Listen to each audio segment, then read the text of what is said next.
driven by me complaining about this ordinance for many years.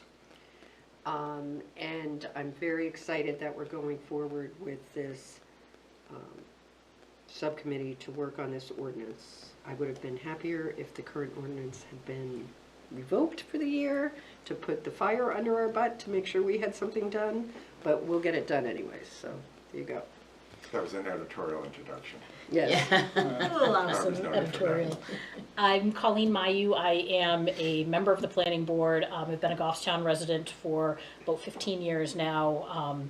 And I am a planner by profession, and so I shared Barbara's concerns and seeing how our ordinance is kind of written and seeing how some things about it can be tweaked. I think we all, and what we've heard very strongly from people is that we care about open space. We don't want to eliminate this ordinance, but I think we need to, do something to address how this is actually being implemented and carried out in practice, and make sure that we're seeing developments built in a way that we want to see them happen. So, and to echo Barbara, I think that my concern in wanting to make sure that we're kind of guiding our group here to get to achievable result as quickly as possible. We want to be thoughtful in what we're doing here and make sure we're considering what some of those, implications could be of changes we make, but we want to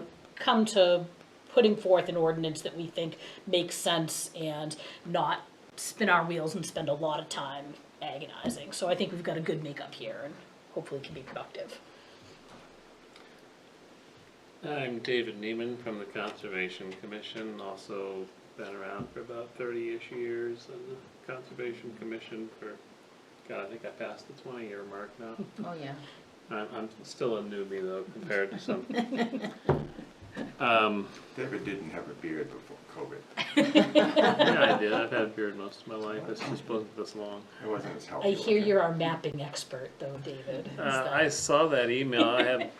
Did not recognize who she was talking about. Mapping genius. Come on, give me a break. I know the fundamentals of GIS, but there are other people in town who make much better maps, like Dave Pierce, for example.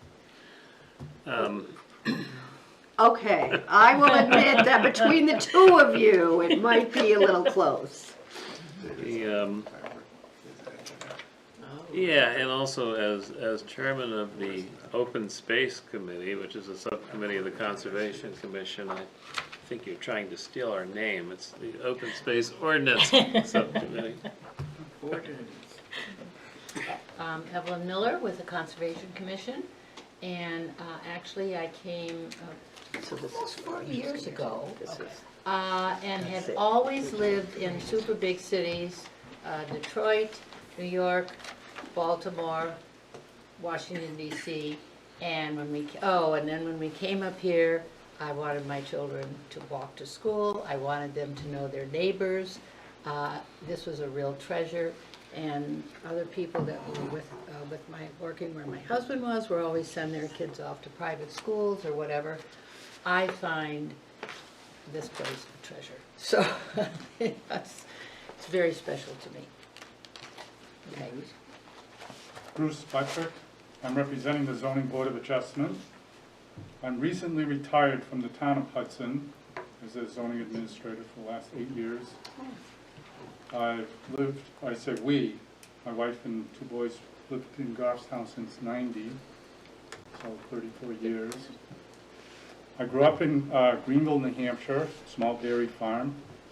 It's outside of Milford.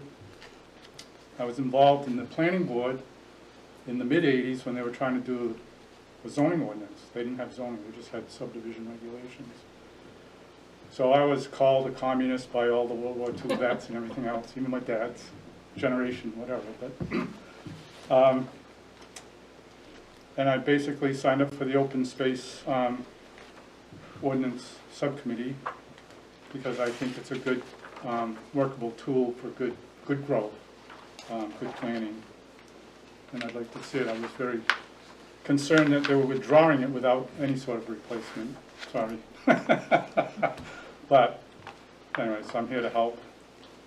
I should disclose of the ordinances you set out, my firm represents at least half those towns, so we're in the mix but I'm personally not involved with all of them on zoning and planning, just some of them. I just like to look at them as a framework, you know, why reinvent the wheel when we've got most of the bullet items. You can just Except the person who wrote the Chester one has a PhD in astrophysics. Boy, I know. Wow. I'm a history major, I couldn't follow it. Yeah, that one's pretty amazing. By the principle to keep it, you know, short and sweet, simple, it was too long. I was like, oh. Anyway, we digress. Okay, so we're here, there are a couple of things that we need to do. We need to elect a chair. I have a lot of zoning ordinances and information to hand out to people. We need to figure out about meetings as a group, because I know, Betty, you made some changes to be able to come here tonight. This is a little too large for a working group. These ordinances are there's a lot to them and a lot to work out. So my vision, just so people know, is that there are going to be particular parts of it that we might have an interest in, and that maybe a few of us outside of a meeting can get together to look in detail at them, because we can't, in my opinion, as 7 people, be going through detailed language and provisions on everything in an open space plan. And that way, 3 people can meet on their own, because it's not a quorum, and so you can get together either here if it's during the week or at somebody's home, and work on looking at ordinances and come back to when we decide our next meeting is to figure out where to go. And the goal is obviously to have something done by September. I think Jim might say, or other people might say, the goal is to have something fairly quickly, because in the summer CIP starts meeting, but we can meet sort of where, we don't need to schedule a special meeting night. We can do it as we go. So I do it from my other town, yeah. So we have some stuff, but to start, I would like to nominate Colleen to be chair of the subcommittee. She has agreed to do it. And she has, That's number 1 qualification. it is the number 1 qualification on these Yes. committees. And she's got a planning background, and I won't be far behind her, and we're both on the planning board, so I think it's appropriate to have a planning board member be the chair. So I nominate Colleen. Would anybody I'll second second that? the motion. And Jim seconds it. Is there any further discussion? I'm acting obviously, but until we get one, all in favor say aye. Shoot approach. Aye. Opposed? It carries. Now that I hand over the reins, can I hand out my handouts? Now you can stand up again. All right, so this is a list of what you're going to get, which you saw already. The first thing is something that I found in my paperwork. I have no idea how old it is, but it is the overview of what the open space plan in Goffstown was intended to do. I have no idea when this was drafted, and no idea how I even found it. I literally found the papers in one of my paper bags. And I thought it was a great write-up of what the thoughts were At the apparently time. at the time. Yeah. The next, I'm just curious, what is the time? Do they put a date on that? I'm just curious. No. and then I have a paper copy of the actual zoning ordinance that we have here in town. And then we're just gonna keep passing these out.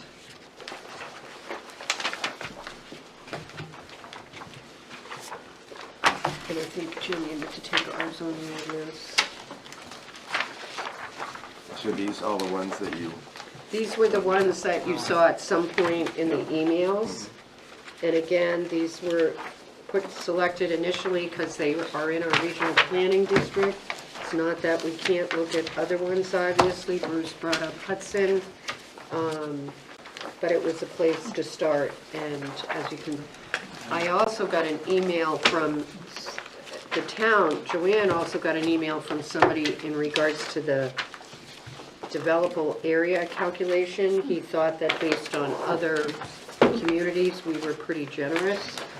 And that for the true spirit, we might want to consider looking at that number. But again, that's one of those details when I was talking about that we can't really address right now as a group, because we need to sort of figure out what particular big parts are important and how we want to approach this. I was gonna say, Londonderry even has an open space. So now that you all have enough reading to go to sleep tonight,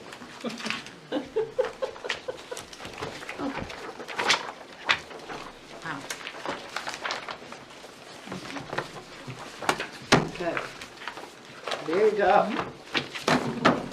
All You've yours, been Colleen. busy. Barbara, you've been busy, or is this your, Oh, yeah.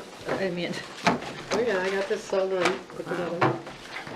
So, and I've looked at a couple of these ordinances and I haven't read through everything, and I guess what I was envisioning for tonight was kind of getting a consensus on or hearing from folks on what strong opinions or thoughts, or if you have concerns, what's the particular reason that you're here, aside from we know we like the town, we want to preserve character and preserve the community, but is there anything about our existing ordinance, or what are any concerns that have come up, or is there anything that you have had a chance to read through in our regulation, or have had some initial thoughts on other regulations? And I guess I'll start just by saying that, as I said, my main concern with our open space standards are, one, the fact that it's good that it allows and reduce lot sizes, reduces the dimensional standards, so that rather than your normal 1.5 acre lot, makes sense, we're encouraging smaller lots. I'm concerned with how small the lot sizes are. I think that we reduce something to a scale that I'm concerned about how that blends with the character of surrounding neighborhoods. I think that denser development and smaller lots are fine, but I think we maybe want to look at what other communities have, if there are communities that have found a good happy medium on how small is the right size. And my other concern is the determination of a yield plan, and I struggle with this because we require that in the yield plan they demonstrate, or we say that we require that they demonstrate that it's physically feasible, that engineering-wise you can design this and you could build a yield plan. So we're trying to determine how many lots you're entitled to have. So you would do a standard development, and maybe you're gonna say, on my 20-acre lot, I can show you that I could get, 20 houses. I could build this, or that wouldn't work with our numbers, but they're showing what their theoretical yield is. My concern is that, and we do a good job, and our town engineer does a very good job at making sure that physically, yes, you can construct this, you can meet the standards, but we're not reflecting is it financially feasible?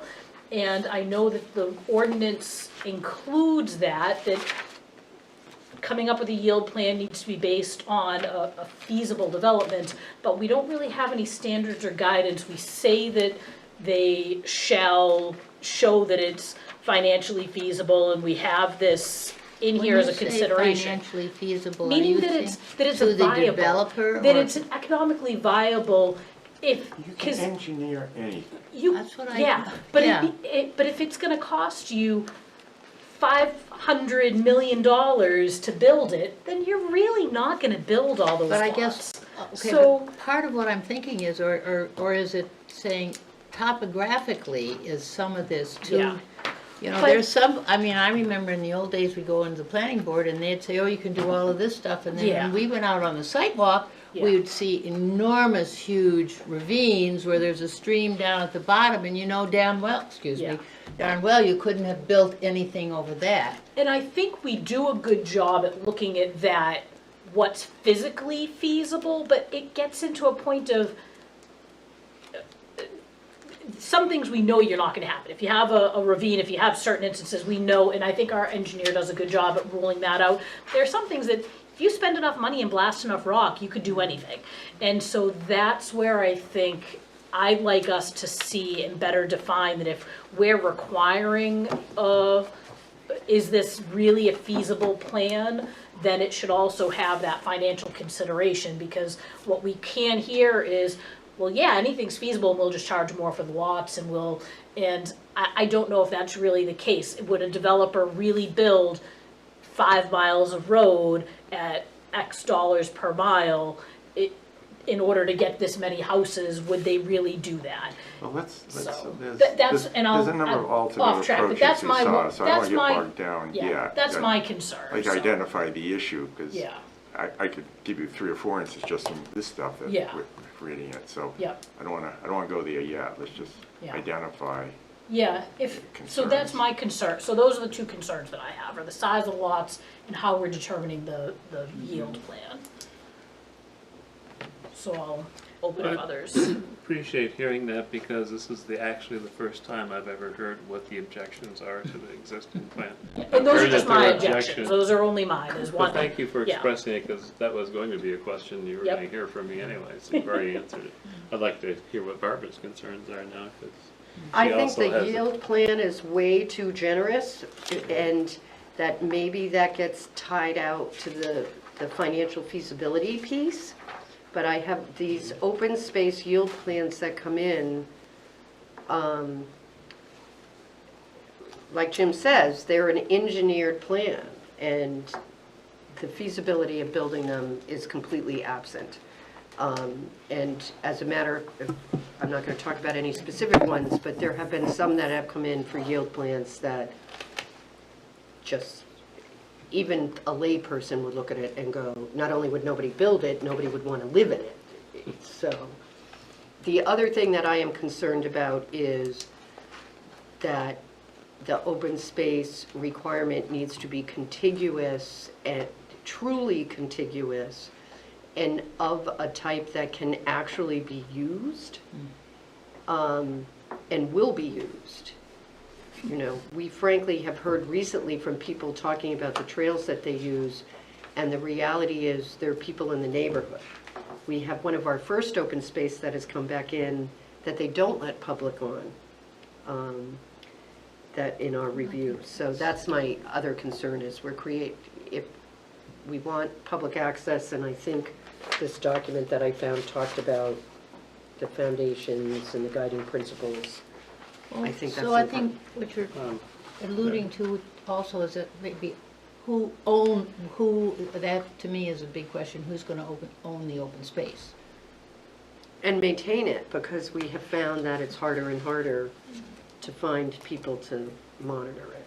And we've had complaints about people doing logging. So and- that's a question, yeah. Yeah. Well, because you have this big open space and there are lots that abut it, so your tendency is to treat, it's not like there's a wall, it's just all of a sudden there's an invisible lot line, so people start to treat the area behind their yard or around their yard as theirs, and we have found places where people have built paths, and then all of a sudden there are clearings that pop up because they use it for private endeavors. We have David can certainly talk more about it, we have setback requirements from wetlands for building and what you can do, but part of the reason you have that is we know there's a natural encroachment that occurs just by use of lots.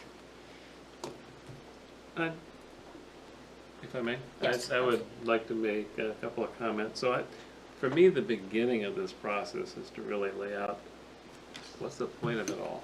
Why do we have the ordinance? What are the goals? What are we trying to achieve? What are the benefits of having the open space? So first of all, to address this one document that you passed out, titled Overview of the Goffstown Open Space Conservation Plan, has nothing to do with the ordinance. Okay. This is an overview of the Open Space Conservation Plan of the Conservation Commission. I'm very familiar with it Okay. because I wrote this. All right. Well, see, David, I kept it because I knew. But it's going into a lot of other things other than, this is for, acquiring land specifically for conservation. you know, the easements that we've acquired and the ownership. This really has nothing to do with Okay. developments. It does. Well, though. there's ideas in it No, that are because one of the related. goals of the open space was to develop contiguous open for wildlife corridors and recreation. So it does fit into this goal in a zoning role rather than a land acquisition role. I think we have to back up to the master plan. And that's where it makes reference to this particular, it says, the update of the 2008 Conservation Open Space chapter of the master plan. Specifically, this section provides a background on conservation planning in Goffstown and supplements the 2006 Open Space Conservation Plan developed by the Goffstown Conservation Commission. Which is the. Right, and it makes reference to that. Then further, the master plan goes in conservation strategies, continue to protect Goffstown's natural resources through the zoning ordinance, including the wetlands overlay zoning ordinance, conservation open space district, and open space development. That's where we come plugged in. And I think it closes to me on this one. It says, explore developing a minimum density ordinance to promote efficient land use to ensure that cluster developments can be created to preserve open space where appropriate and prevent single-family housing from spreading out into the open areas of the sprawl. You know, that's obviously the benefits of cluster development. I further go along with the access of that open space to try to make it into the contiguous with others to get that more of the wilderness, open space sprawl, so that there's contiguous access for everybody. Well, and as to David's point, there's been a lot of look at that as a consideration when property has come up to buy.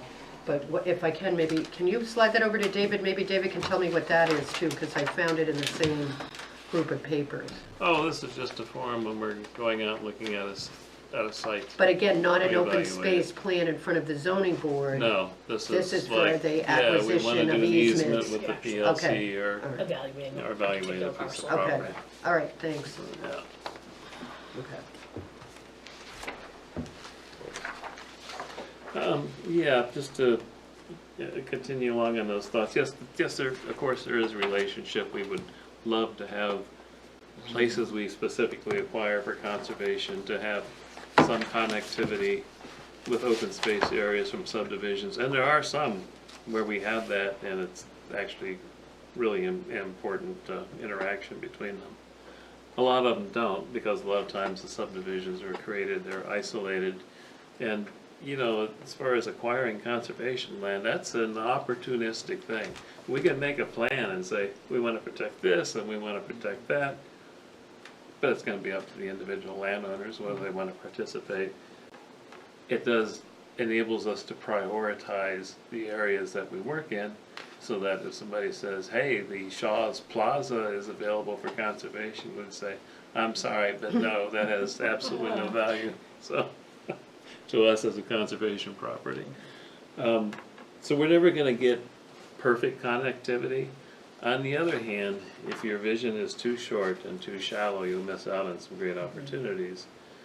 And I've seen that happen in town where a small parcel comes This up. town be short-sighted? No, it's not just the town. Well, I'll use Page Hill Marsh as an example. Page Hill Marsh is one of the greatest treasures in town, biologically. There's several endangered species in there. It has a fascinating geomorphology where these 5 drumlins come. I can go on and on about it for a long time. Yes, David could. A small parcel came available at 10 acres. PLC wouldn't touch it. Too small, it's all by itself. We have no interest in that. But you already have an easement next to it. Yes, but it's too small. So we bought it. The Conservation Commission bought it because it was also very cheap. We paid $10,000 for it. What a deal. And then the dominoes began to fall all around that. So in the end, we ended up acquiring 4 parcels because the land trust didn't see the vision. We put it all together, and then they did an easement on the other side.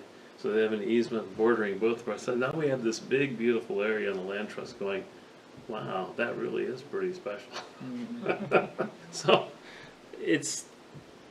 it's opportunistic and you have to be a little bit flexible as you go.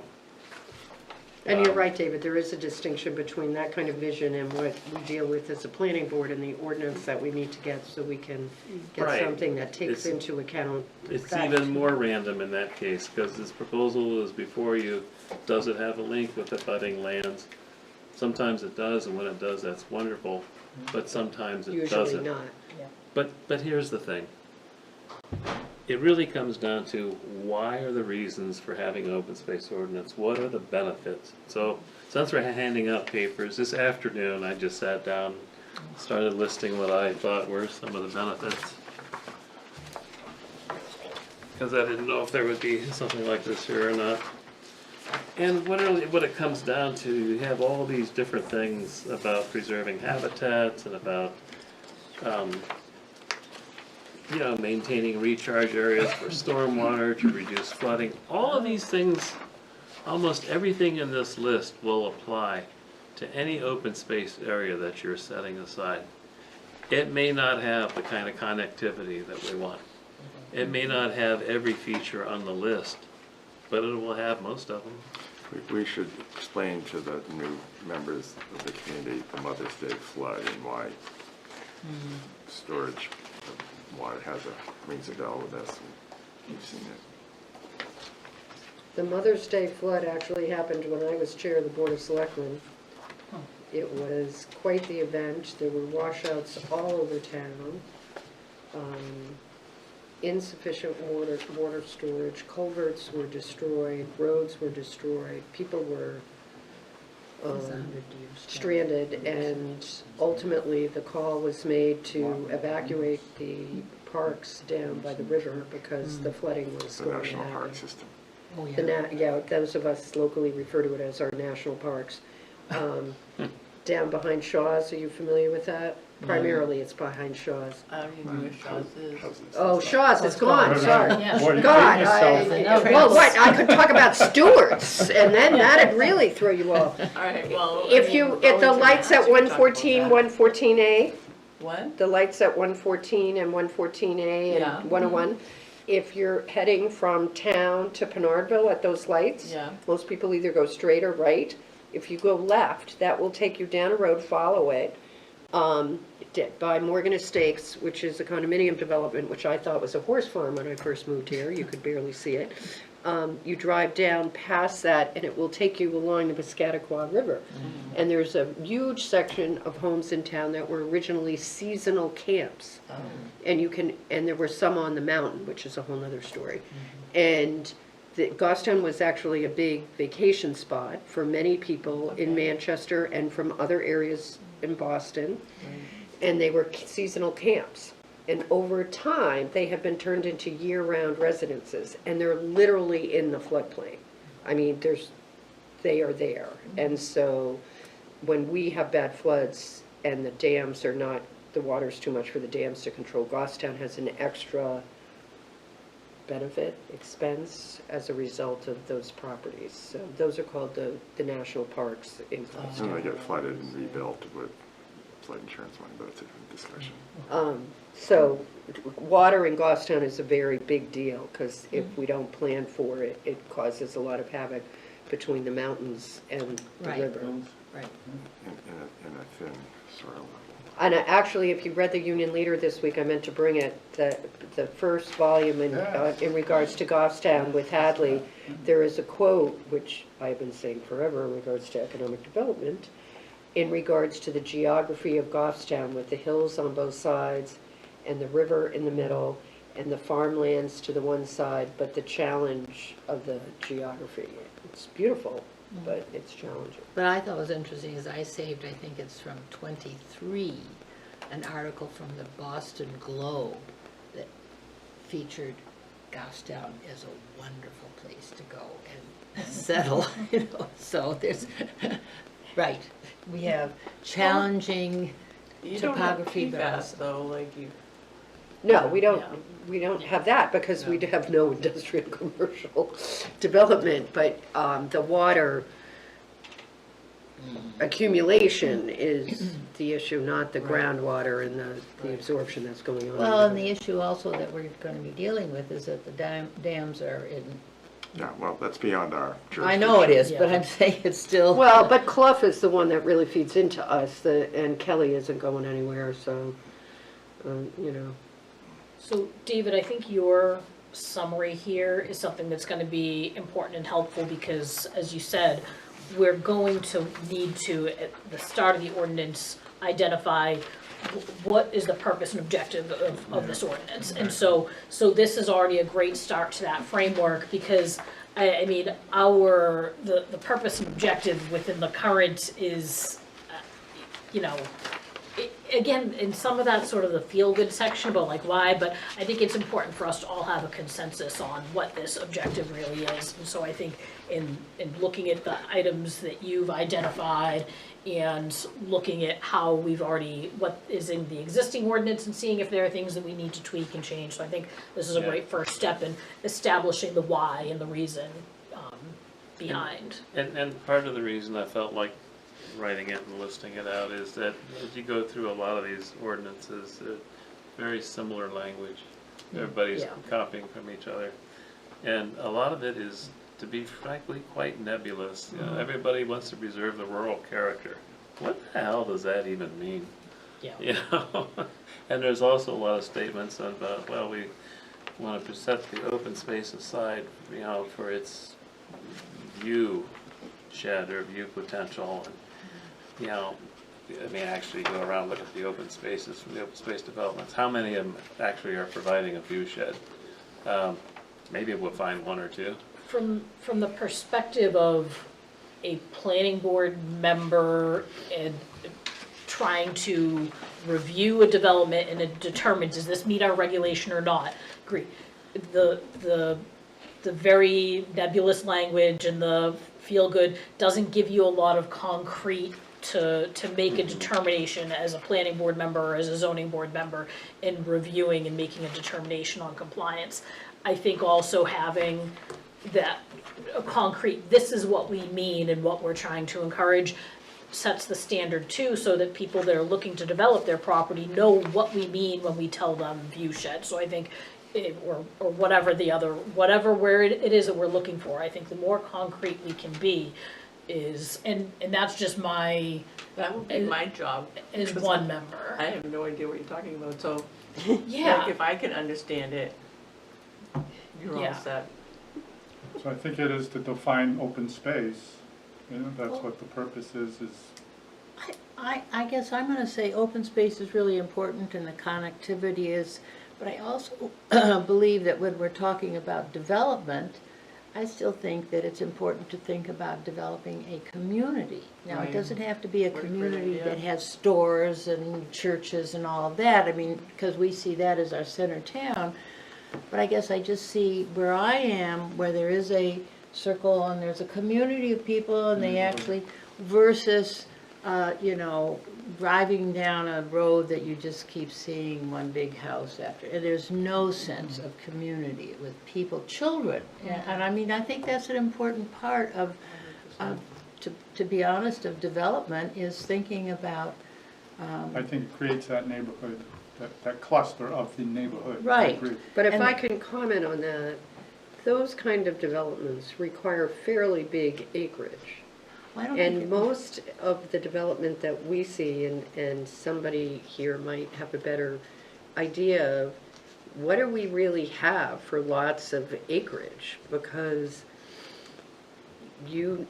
our open space ordinance currently says that if your lot is more than 20 acres and you want to develop it, it has to be open space. So, you know, we see that sometimes, we see actually much more frequently in the planning board subdivisions, I think, than open space developments. You know, people have a lot, they get a variance for frontage, they come in. So, you know, we're talking about developing a community, but for example, there is a one currently, and we're not going to talk about it, it's just a plan that is currently under review by the planning board, where it's, 40 houses, and it's certainly no community, it's houses on a road. which is certainly allowed, and that's fairly big acreage. So to make that sort of community, you would need a pretty big layout and land that would be feasible to put in that kind of road network that would make a community rather than a straight shot. So, you know, Can I ask if that's 40, are they trying the open space approach?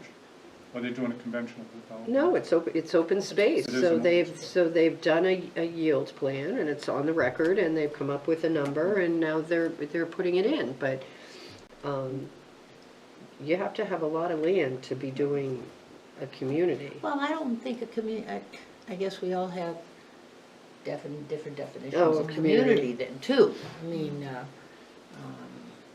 So I would have called it neighborhood versus. a community. neighborhood, okay, a neighborhood, but You know, 30 houses clustered around creates that neighborhood. I'm an infill on a road, I'm on Gorham Pond Road. I have no neighborhood. So it's always, So- okay, take your chances out on the road if you want to take a walk. yeah. I would say, Right. like, my friend lives in Hollis, and it's like a circle, and then behind your house is conservation land. And then, like, in the middle of the circle is, like, more houses. So they all know each other, they have, like, get-togethers and stuff like that. Well, Hollis is sort of a different community because they established a long time ago that they did not want commercial and industrial development, and they were one of the first ones to do that kind They of didn't want it. zoning. They've been sued a few times, as I recall, as a result.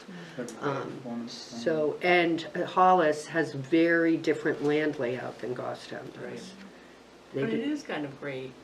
Like, if you could just. No, it is very Yeah. nice, Yeah. but to find a large parcel that doesn't have something with a slope over 25% Right, in Goffstown would be Right. very hard. Right. Just drive up Shirley Hill Road and look at driveways one day. Or Wells Yeah, Road. but I think what Evelyn was getting at is even when you have a subdivision, a neighborhood, if there's an open space area, this is a place where the people will come out of their houses and And come. go out for a walk and meet up Right. with each other. It And does kids. form a lot more community than if there is nothing there, Right. which would be the case And without what the they're giving open up space. is, they're giving up is their backyard of having their own backyard.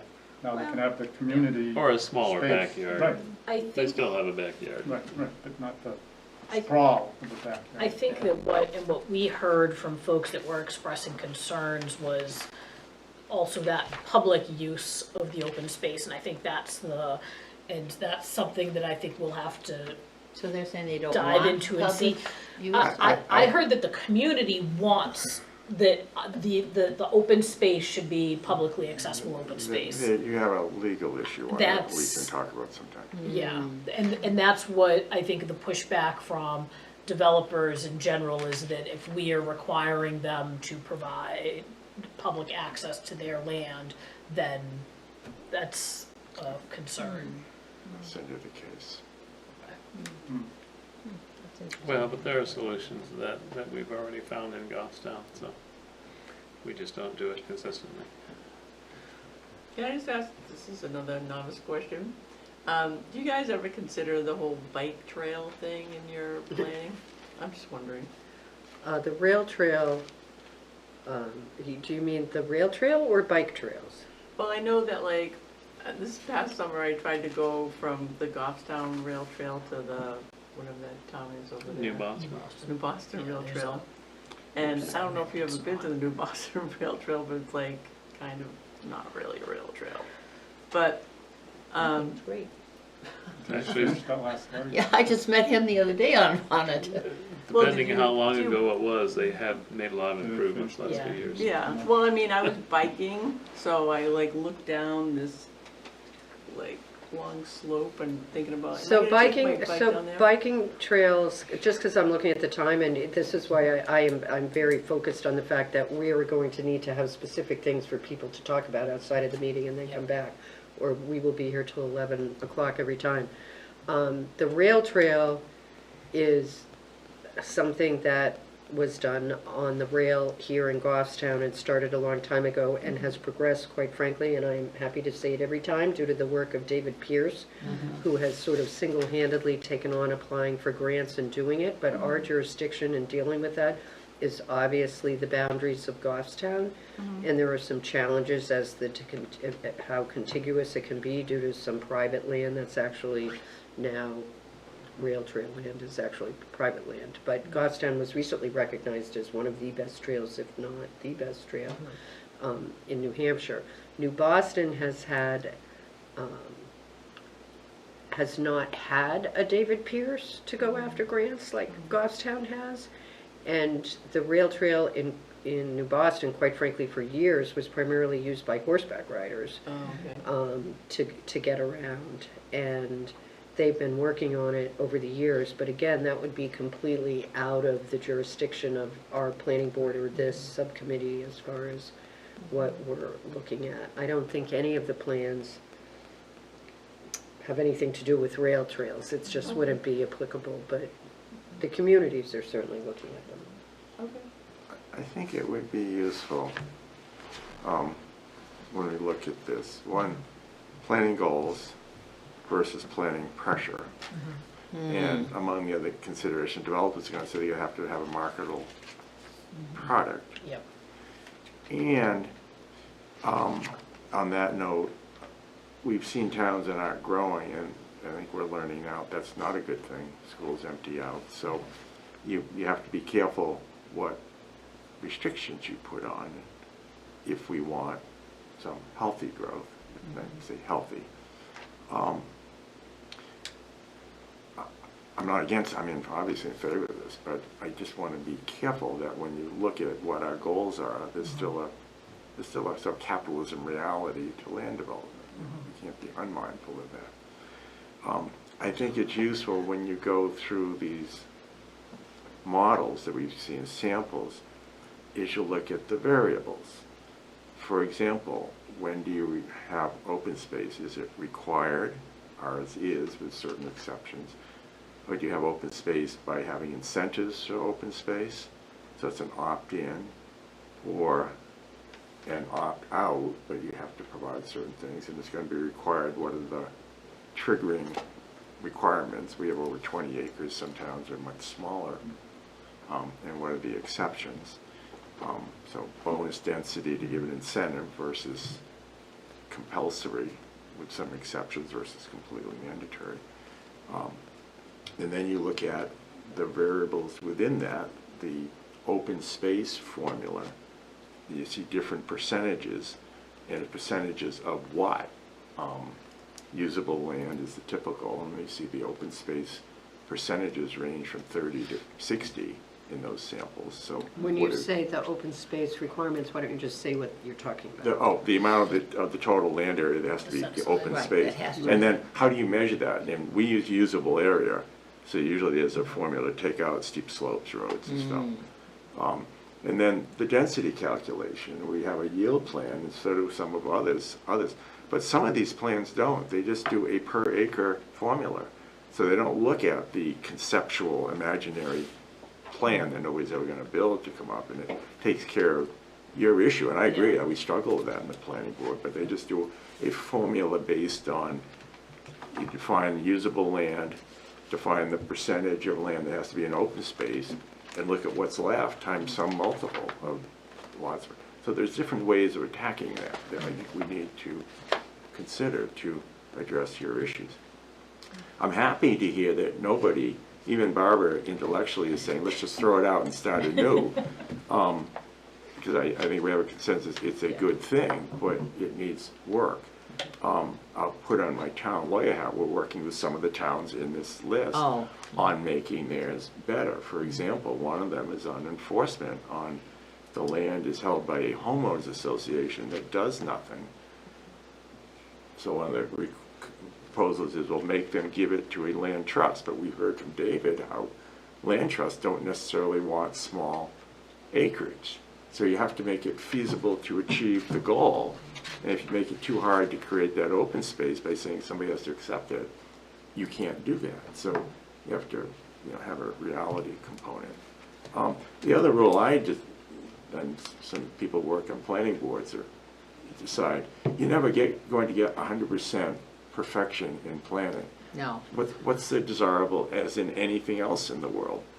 If you can be right 90% of the time, you're doing super. If you can do it 80% of the time, you're doing pretty well. And for example, we look back at my 30 years on planning board, and there's some projects here that I turn green every time I go by, like a certain gas station on Mass Road. We made a mistake. Oh, well. Wait, no, we tried really hard yeah. to have them put in a country store there. All right, let's move We on. were going. But that's the point, though, when you look at the opposite. There's gonna be some of these projects that don't work. Oh, well. Don't fixate on it. You're never gonna have it perfect. Anyway, You can't let perfection be the enemy of accomplishing. that's right. You're Okay. good. Right, and I will say their It could've been landscaping worse. is not It bad. could've, yeah. Right. They did put in some trees that Well, survived. we've been pushing on it. All right, So so anyway, that's fine. I'm sort of hearing like what's the trigger for requiring it, and is it acreage? Well, Is that's it mi- curious. You just said for requiring it? Well, You're that's saying right, to the right. It's, we require I it. think Well, that's right a, now we one do. zone. that's Do a, we want that's, to continue that's a, requiring that's a it? consideration. Do we Right. require, or do we Right, incentivize? so I'm just hearing Okay. everybody talk, and I'm saying, one of the things is, what's the trigger to require, is it required? Is it gonna be acreage? Is it optional? I mean, these towns approach it differently. I'm hearing the yield study. What are the factors for the yield study, and how do you do it? I'm hearing, what's the calculation for the open space area? What should it be? How do we determine what area needs to be open space? What I see in these, but I have not heard anybody talk about, are design standards in regards to what can actually be built on No, you don't open mean- space. oh, Like, Like houses? yeah, The kind like of- houses, multifamily, can you do commercial, can you do, They vary. so that's another thing that sort of, So- if we're so- looking at it, would be, I'm just trying to sort of look at the ordinances, hear what people are talking about, and that's so far what, I mean, notwithstanding the purpose, which David has, which I think we all sort of get. You know, if we were gonna try and look at different areas to improve it, given the concerns that we talked about. And then the other thing that we've talked about is ownership, like, how do you deal with this? Because developers don't want homeowners associations anymore. People do not wanna be part of a homeowners association. Can I just ask, like, do you have a lot of, like in Litchfield, there was like 2 or 3 people, they were like, we're the rich people and we're the people who are gonna build in Litchfield. Do you guys have that or no? First of all, you would never answer such a question in a public meeting. So, however, Litchfield, again, has very different considerations. I mean, Right. the ground in Litchfield is completely different. You have I'm just sand wondering, and like, if gravel there's, and like- golf courses that are flat. All right, let me just reiterate change the question around. How about, are there like specific builders who like on a regular basis build in Goffstown? Like, is there like a few people who like build in Goffstown on a regular basis, or is it like just random people? Some of both. You get waves. Yeah, it's a mix. Yeah, I think we have people from out of state that come in. okay. I mean, you'll get, people that have land will get calls or texts all the time. Are you interested in selling your land?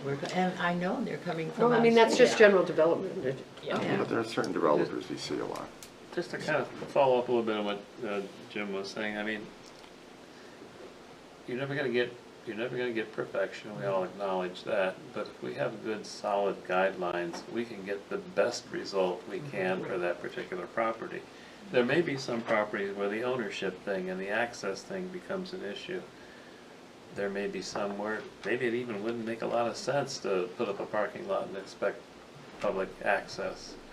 Not that they have been denied from it, but on the other hand, even if you couldn't achieve it in that spot, you still got all these other benefits of helping control the storm water, to help recharge the aquifers, to help preserve some habitat. I mean, it's, maybe you only get to 90% of your goals on that project instead of the 100% you'd love to have.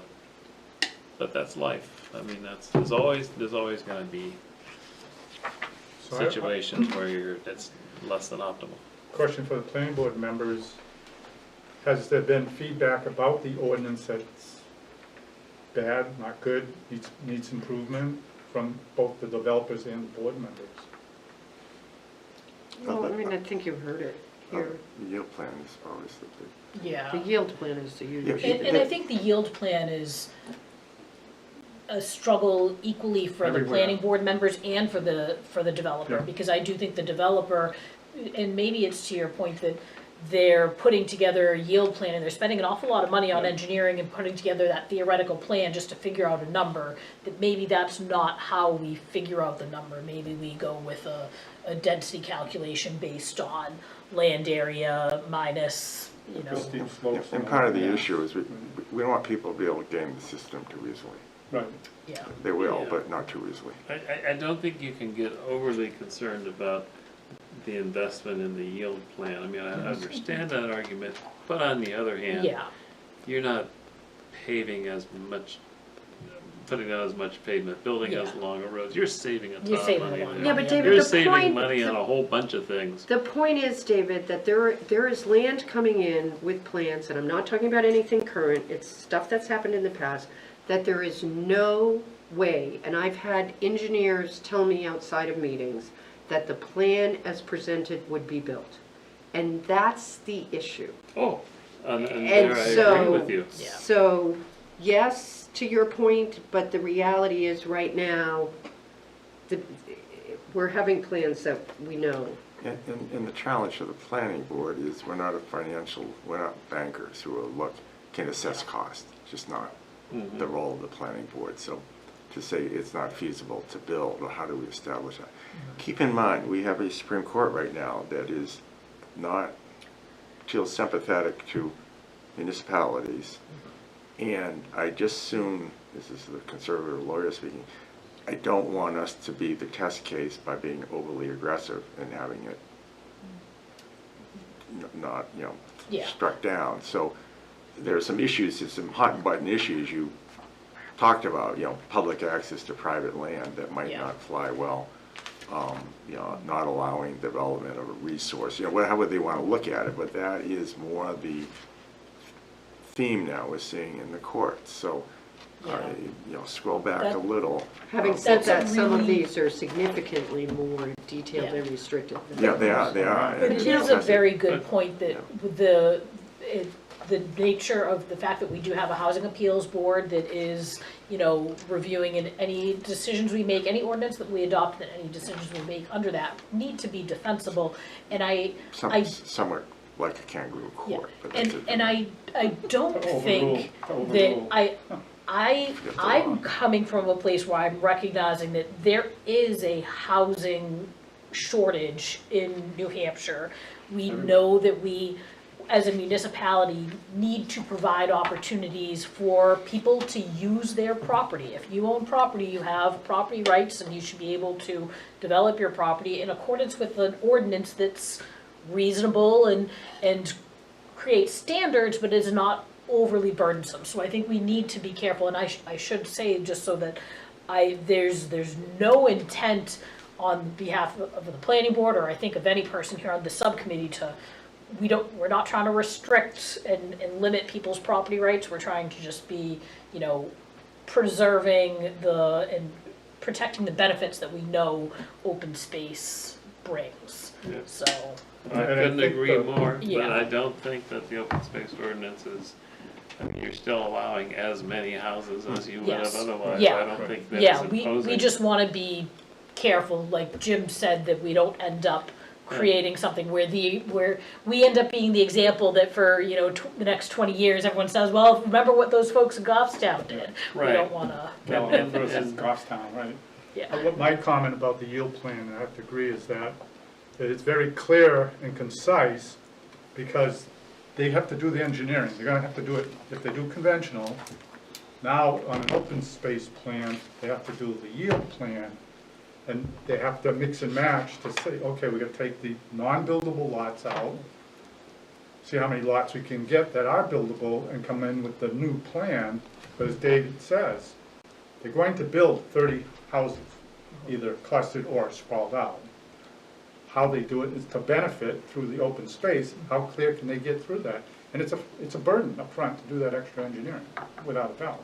Well, excuse me, but if they didn't do open space, they'd have to do that engineering. Well, that's what I'm saying, the So it's not a conventional burden, one. they'd have to do it anyways if they want Well, to develop the And lot. they they would always have to argue spend that- more to implement it. But they argue twice. They say, I gotta do twice the engineering, because they do the conventional one. Now they do the new one for the, showing the yield on it. That's the cry we always got. That would be the complaint, but I'm saying, hold on a minute. The actual implementation cost of building longer roads, building more complex drainage structures, and Is more more of those expensive. drainage is far, far Correct. more expensive That than working things that goes out to on the paper. feasibility of the plan, that's where they have trouble. You know, Well, Barbara, it sounded like you have maybe some ideas of some next steps and specific tasks you were thinking you were gonna be sending us home with, or if there were particular work groups within this committee that we wanted to start evaluating certain aspects and maybe coming back and reporting back to the group. So I don't know if you had gone to that point of kind of formulating what you saw as, you know, should we have a group of 3 people working on what the purpose and objectives are, separately from a group looking at what is the density evaluation, and what's the trigger for when open space is required versus permitted or incentivized. I don't know if you seem like you've had your wheels spinning on this, the organization as we move forward, so. Well, yes, and that's why I sort of went through what are the issues that people are Yep. saying, because I think those are that's the way to focus on it.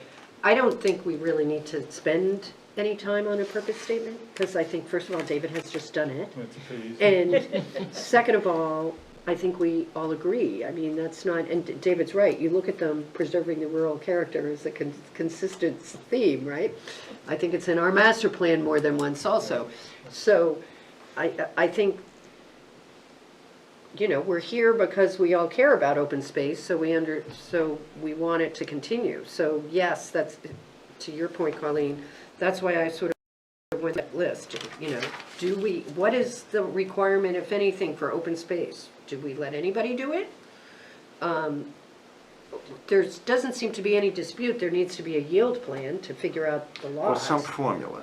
So there needs to A be calculation, a a density calculation, what should that be, the yield or the density? What should the calculation for density be? And what should the calculation be for the required open space area? It's not the same, as Jim pointed out, from community to community. And I suspect if you look at the different ordinances, there might be some logic you could discern for it. I think currently ours is 50%. We have, you know, what are the appropriate uses of the lots? Some of these, what are the allowed uses of the lots in open space? Some of these just say residential housing, and some of them allow single-family residential housing, some of them allow multifamily and other things, which creates a legal question, but some of them allow different. And are there going to be any use restrictions? Or are we going to say, no, you can do anything? And then there's the issue of the ownership of the open space and access to the open space. Like, do some places say there has to be an HOA, or what? And I think that ownership access also goes to sort of the administrative and enforcement mechanism for, you know, I'd be curious to, and maybe this is what one of the items I'll volunteer to do between now and the next meeting, is talk to the folks working in towns in the enforcement or the planning departments, and what issues have they encountered on certain aspects with their with the open space. So maybe I can kind of do a general straw poll. We have some written information here, we know what people are requiring, what have they been, you know, actually experiencing, and how is that working? Jim, you probably anecdotally know from the municipalities you work with, but I don't know if I could give you that answer, but I won't. you let me do the research on my own. But I don't know, and I heard that maybe, you know, 4 or 5 different categories there, then the trigger, the density, the open space percentages, the uses, and then the open space ownership / enforcement administration. I don't know if those are too many categories for us to sort of start to take bites of the apple, and I look to the committee for thoughts on next I wonder, steps. should we could divide up, Yeah, do we want to say this pile is a representative sample? At some point, you stop sampling. yeah, And each activity area that you're going to assign can go through and get sort of a checklist of the different approaches on each of those categories. So we have a range of what to choose among, because we have ours, but it's useful to see how other towns. And then we can look at, within each of the topics, decide what range of choices we have and what do we conclude would be the best. Question, Barbara and Colleen, what is our goal? Are we proposing a revised ordinance? Are we coming to the planning board with suggestions for? No, the charter is an ordinance. Okay, good.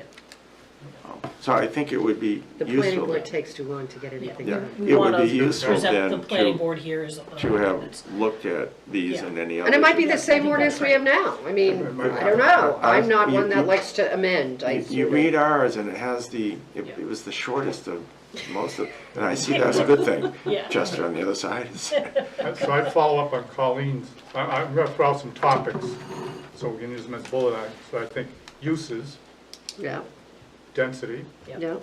lot sizes, dimensional Well, requirements. isn't that density?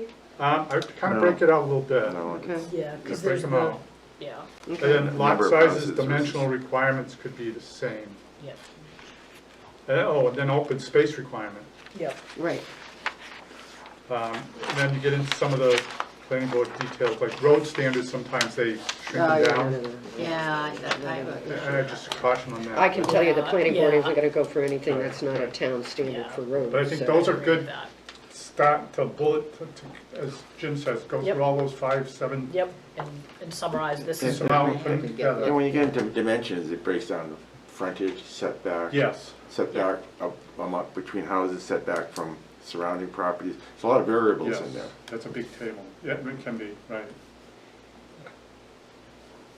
So at the very beginning, I had asked for what the objections to the existing one were, and thank you, Colleen and Barbara, for listing those. At that time, I should have added my own concerns. Okay. So my biggest concern that I've seen, looking at it from a conservation land standpoint, is I think that our ordinance does not have good enough guidance on how the open space area should be administered, set up, and all that. And as the planning board changes, people get elected, they move on, the personnel change. The end result is that we don't have consistency. We have quite an amazing mishmash of results where there may be a conservation easement deed drawn up, assigned to the town of Goffstown to be administered by somebody, but never specified. It's up to the select board. I found only one that said the planning board was gonna do the stewardship. No thanks. Ooh. I had some which said the Conservation Commission is gonna do it, but nobody ever told the Conservation Commission they were doing it.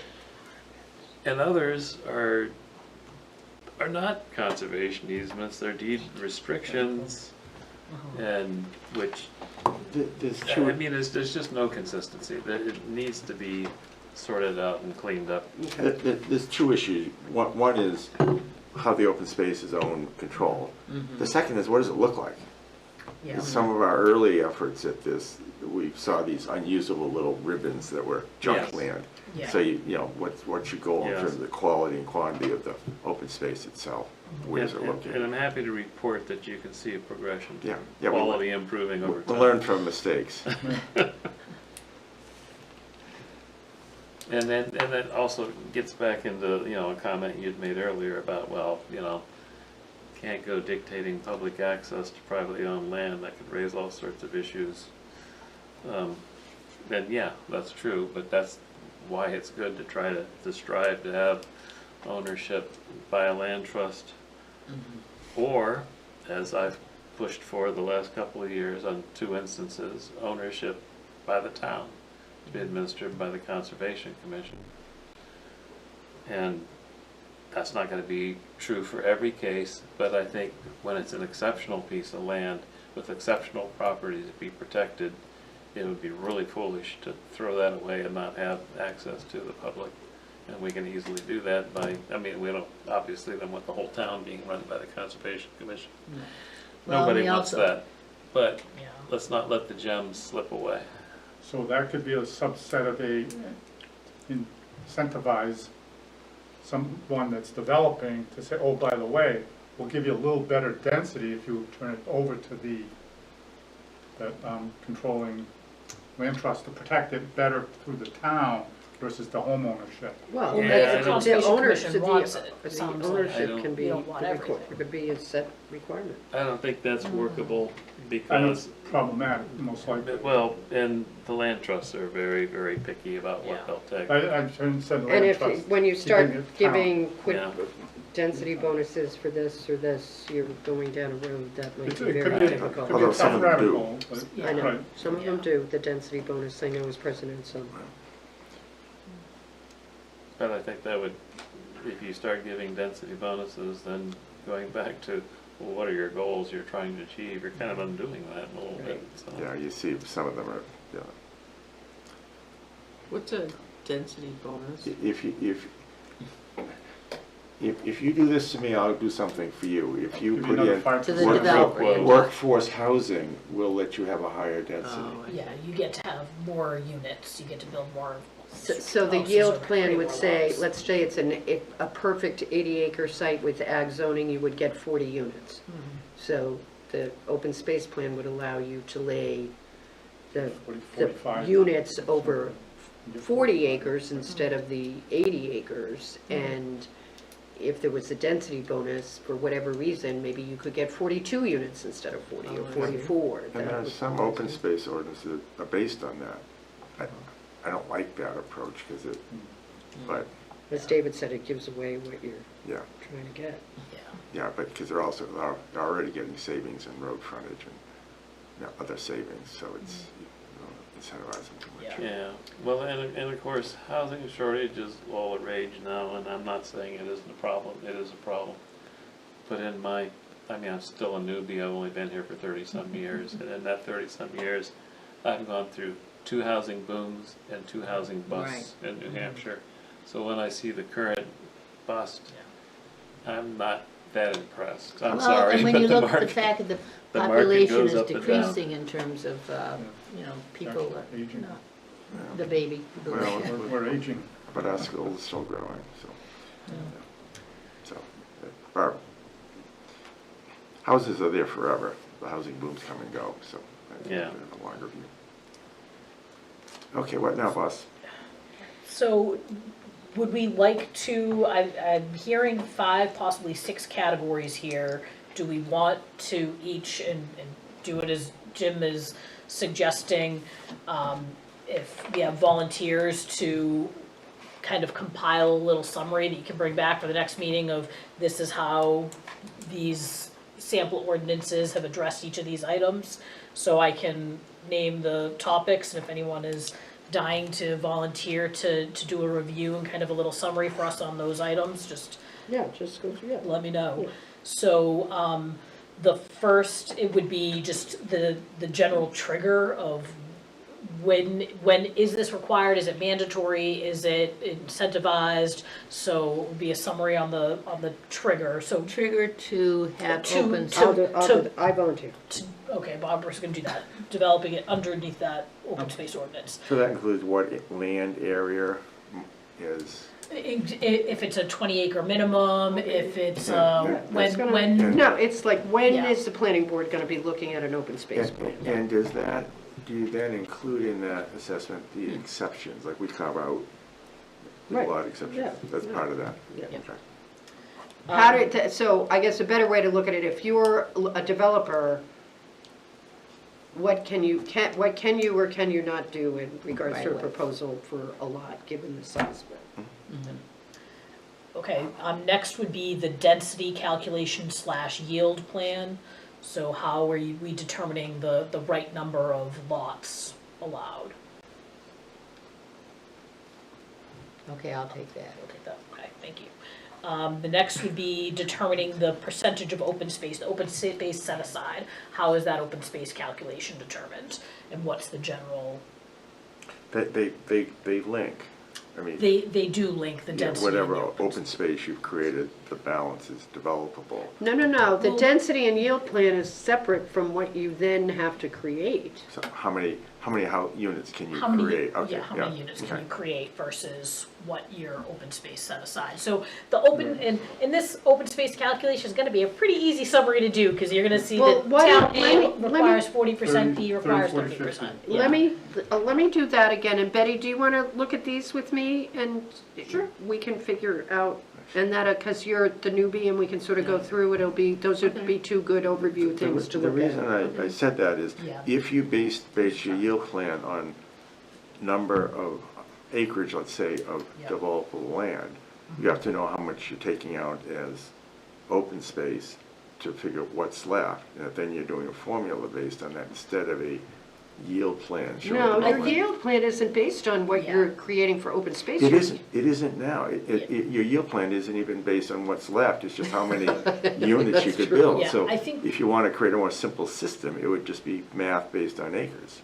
I think what I'm kind of trying to separate the density and the open space calculation versus the density is being driven first by either, it's either by a simple calculation or it's driven by yield plan or there's some other factor that's determining the number of Okay. units allowed. Yeah, I mean, I know this is going to be discussed further, but Yeah. it has to be a yield plan because you know, you can have a piece of land that's 100 acres and 90 acres of it is wetland. No, but It's if you look, underwater. you look at, It's to not answer, acreage. some of the ordinances say you take out Yeah, undevelopable automatically land, steep everything slopes, gets- wet, Yes, and that's see yield what's plan. left, and then just do a formula No, 'cause based Yeah, on but that. it has to be that way because it But makes a no yield sense plan would otherwise. actually require that you design and engineer and design the road and show the layout Before you come out with before your, you come out with versus Your density. just the density would say, all right, all the undevelopable, take that off the top. You don't necessarily need to show me a layout and show me how you would have gotten a road in here, but we're gonna immediately take out all the Okay, wetlands. Bar- Barbara's But looking I- like we should finish the meeting, so Yeah. let's No, get to. I'm But just I trying to think you follow, do. I mean, a I lot think of it you do. overlaps, and that's what we're gonna Yeah, find. that's what I was There's just no way thinking, we that can Follow keep the it all Yeah, Not quite separate, that I'm just simple. trying to listen I'm gonna to. work with Colleen on ownership of the open space and Okay. enforceability. okay, that sounds good. Open space enforcement administration will be Jim and I. Did I hear someone taking the open space calculation? How about if the open space calculation is also along with, well, we're gonna do the ownership and use. Well, density, That's it, Evelyn is it? was. Evelyn's doing density, but that's density yield, density yield. right. Well, take open space calculation, space but better calculation. define what you're looking for. How much land do you keep in open space? How much land are you required to set aside? in What open space? percentage? And then what are the various percentage of buildable land as opposed to junk land? And Some I don't I define don't, it. I don't understand, to me, that's taking the considerations in a yield plan and It's what's left and over. flipping them over to the open space plan. Because to me, there's a yield plan that is based on what your zoning ordinance currently would allow for you to do on that lot. And then the open space density plan would be based on the lot size and whatever the yield plan comes up with, right? But that's where there's two separate approaches. Okay. Okay. There are towns that it is the yield plan that's based on what the zoning allows, but the other approach would be just based on What's usable? what's usable. So getting rid of the unusable and then figuring out a calculation on top of that Yeah. without actually an for example, 2 evaluation. units per acre of usable Of land usable land. to develop Yeah. your density. Well, and as we go forward, we need to think about that because part of the steep slopes get taken out in this calculation. And I have sat here many times looking at the wetlands and the steep slope calculation going, quite honestly, I don't believe them, but we don't have any mechanism to check them. Especially on the steep slopes, I don't think, The, we the, have a very good steep. the math slopes. formula Yeah. based on acreage has the benefit of simplicity. Is the best way of doing it? I don't know, but I think it's an alternative that Yep. if field plans don't work, it's a way to do it. And then I think the dimensional calculations and lot size, I guess, what, Bruce will grab that. I thought you were waiting on that one, Bruce. Use is allowed, I think that kind of goes in with where Jim's gonna educate me a little bit on the legal issues with the land use and ownership and administration, so I'll Well, no, add the there's, uses. since I public use, remember, we're not talking Yeah. about. It's what kind of houses do you like, what kind of Yeah. structures, what kind of, from a zoning, single family, multifamily, commercial. I'll tackle that as a separate. Is The there any, uses? is there any drive to expand the allowable uses in ours? I see no reason for it to be, I personally was not envisioning it being anything beyond single-family residential or, maybe a duplex residential. Don't we allow But- commercial? about- Don't we allow multifamily? Would they, consider condominiumized?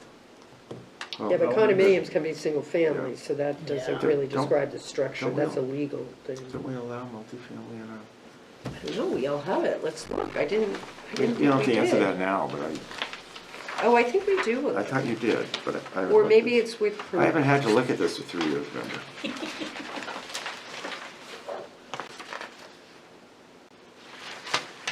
I think we do, we have approved I multifamily, thought we have.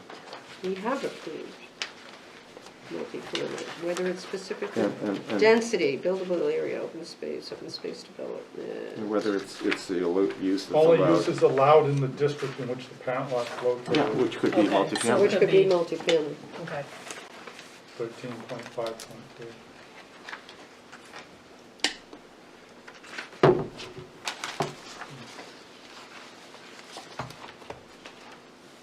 So is everyone clear that we will review the ordinances that we've had compiled here, look at our categories, if you're kind of, hold on, what am I looking at again, just, Colleen, reach out to me, send me an email. I was gonna say, Yeah. could you give me your phone number and your email? Yep, so that- okay. You we've got get- the email group, I'll send everybody my phone number, just so Okay. that way if you wanna, Yeah. just say, oh, I'm thinking about this.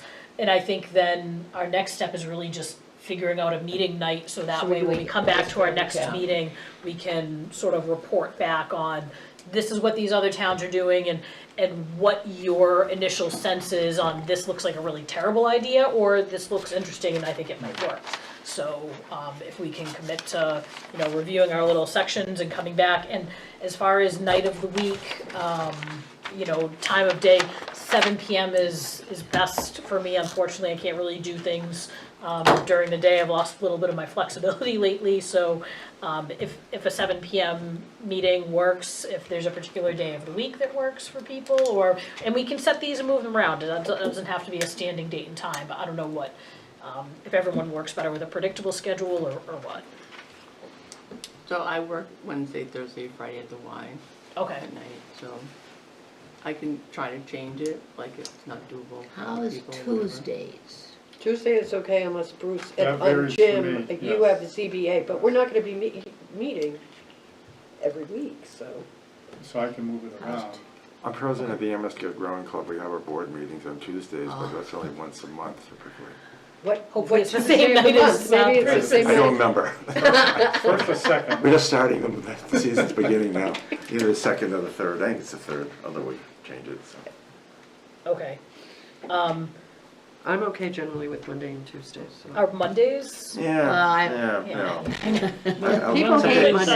I don't I have know, a it's firm a- commitment 3-day on weekends are Mondays, nice. but there are a lot of, It's you know, a- select board it's- meetings. You're on wrong. campus. You're right, So with the select Tuesdays boards. would probably be So better. Tuesdays are, So we avoid the first Tuesday of the month, Usually. Yeah. and then Jim's Okay. gonna have to Yeah, let I'm us gonna know have when to his let you meeting know is. when- So- That's more important than And anything. Yeah, I would- actually, I have a meeting on the second Tuesday of the month, so it would need to be the third or the fourth Tuesday. So. Yeah, I have a meeting on the first Tuesday of the month, but third or fourth would work for me. Oh, We're at the 5th right now. Is it too ambitious for us to try to do something March 25th? So that's pending what I think I'm okay Jim's, for that.